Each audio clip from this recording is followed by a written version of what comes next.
What is up, Dong Army? It's your boy Royce. So this video is going to be a really special video because I'm going to be reacting to my Step 1 score. This is one of the most important tests of my life. This is probably the most important test I've taken up until this point. It is the culmination of all of my preclinical courses, of the clerkships that I've taken so far. It's all of that culminated into one final test that I have to pass before I can enter my PhD. So let me grab my trusty iPad. That's going to have all my scores. And yeah, let's get this started. Just to summarize for you guys, I've done all of my preclinical courses, 1.5 years of that. I've done 6 months of clinical rotations, 3 months of surgery, 3 months of internal and family medicine. Here I am, I've gotten all of my medical school grades up until this point, and the final thing I need to pass before I can start my 4 years of PhD is to pass Step 1. In recent years, Step 1 has become pass-fail. At UPenn, we are actually the first MD PhD cohort to take Step 1 pass-fail, which I am extremely grateful for. And so after I finished my last 6 months of clerkships, I spent about 3 weeks studying for Step 1. And I spent my time studying with this outdated version of First Aid. This is the notorious book that med students use to study for Step 1. So as you can see, I found the 2019 version just sitting around in the student lounge. And I've also been studying for my trusty iPad, and I've been doing a bunch of UWorld. UWorld is a practice test service, and basically the whole idea is to do a lot of practice questions just to drill into your mind the testing format for Step 1 and also the testing concepts. That is stuff that I haven't looked at in a while, like embryology, like biochemistry, like genetics, like biostatistics, these kind of fundamental things. These are different subjects that are more fundamental, that are not covered in clerkships, that I kind of had to just review, after finishing clerkships in order to get ready for Step 1. After 3 weeks of rigorous studying, I ended up taking Step 1 on July 15, and the score came out about 2 weeks after. So here we are, about to check my Step 1 score. And again, it's just pass-fail. I don't think they even tell me, what my score breakdown is, which is, good and bad. I kind of wish I knew, if I scored like a 270, out of the max score of 300, I would want to know, even though, that's probably impossible for me because my practice test scores were around the 210 range. But, it just would be nice to know that I passed very comfortably versus passing not comfortably at all. It's pass-fail and I'm not complaining. So yeah, I'm looking forward to this. Okay, so now I'm going to start opening my Outlook app, which has my email in it. So here you can see this email from NBME. NBME is it's like the College Board or like the ACT organization. They just run the whole examination.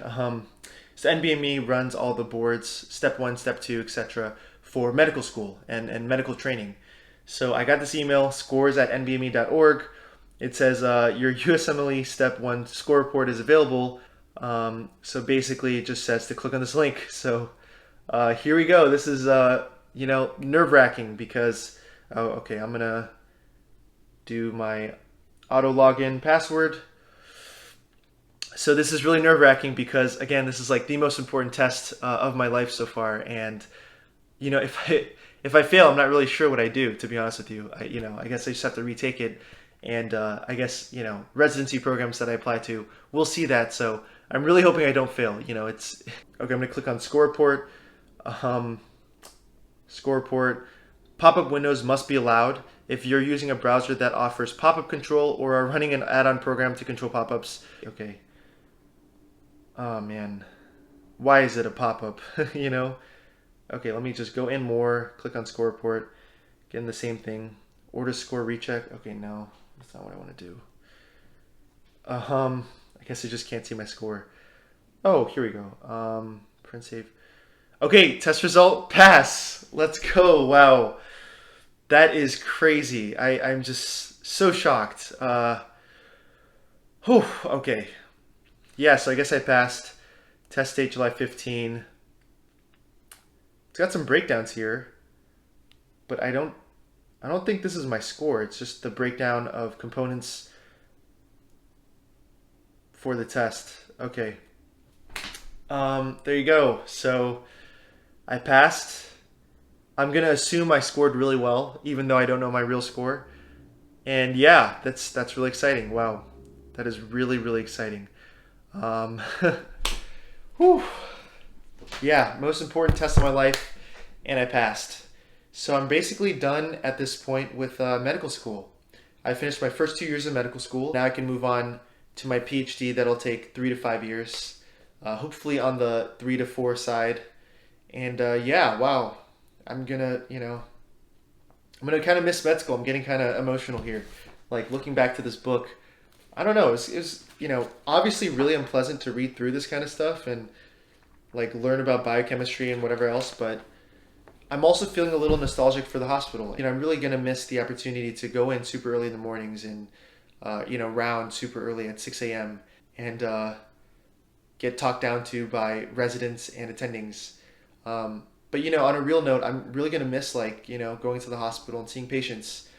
That really was something that I found a lot of purpose in. And after doing it for 6 months, it's gonna be kind of weird just going from 100 to 0 really quickly. Now I'm just gonna be a grad student taking grad school classes. It's pretty exciting and pretty nerve-wracking. But anyways, thanks for watching this video. That's basically it.